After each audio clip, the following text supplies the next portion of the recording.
Fikri, tersangka tindak pidana perdagangan orang ditangkap unit perlindungan perempuan dan anak Polrestabes Palembang. Terungkapnya perdagangan orang ini setelah keluarga korban melaporkan pelaku ke Polrestabes Palembang. Selain menangkap tersangka, polisi menyita pakaian korban.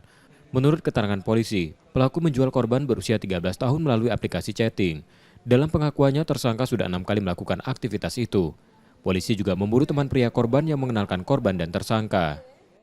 Adapun TKP yaitu di penginapan di seputaran Bangau untuk korban berusia 13 tahun, pelaku berusia 40 tahun. Awalnya korban tidak pulang karena pergi sama pacarnya.